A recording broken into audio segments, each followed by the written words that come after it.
All right, guys, daily bias, high time for DOLs, draws, whatever you want to call them. Here's how you're going to find them.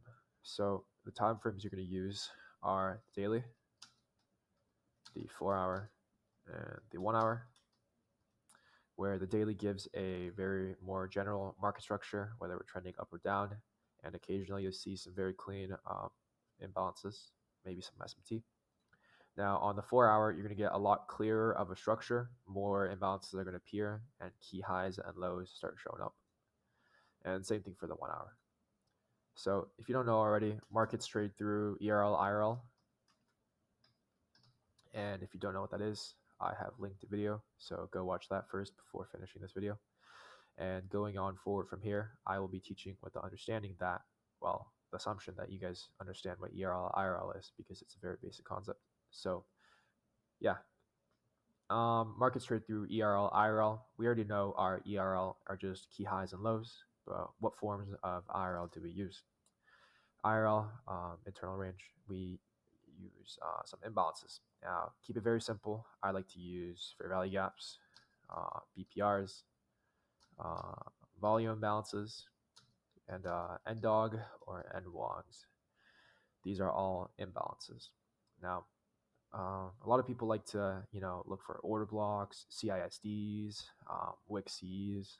And just keep it simple. You don't have to look for all that stuff because once you have more stuff on your chart, the more complicated it gets, and the more confused you're going to get. So, um, and another reason why I don't like using IFVGs on for high time from draws is because, well, it order flow wise, it does not make the same kind of sense that it does on a lower time frame. Right? Like IFVGs on a higher time frame just do not make sense like they do on a lower time frame. So, and yeah, so I'll go on a chart example and show you. So when you're on the charts, right, I mostly mark most of my things on the 4 hours and the 1 hour. We're on the 4 hour right now.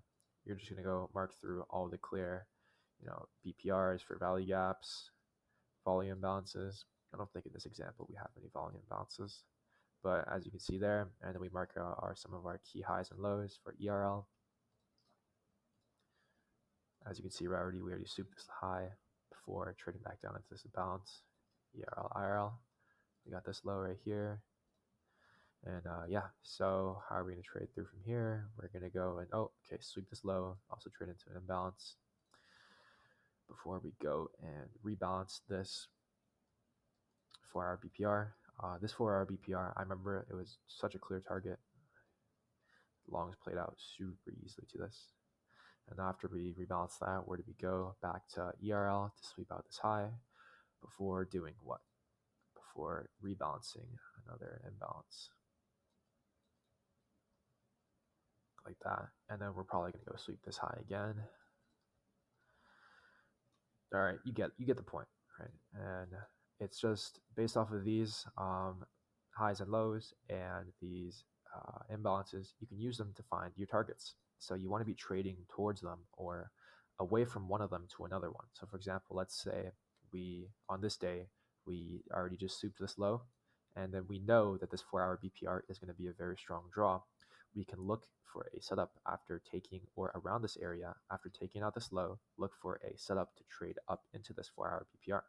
Obviously, you probably wouldn't get it the same day because, well, this is 400 or so points, but you get the general idea, right? You would be looking for longs after we sweep this out, trade into this for value gap, and towards these. So on this day, longs would be a very clear bias.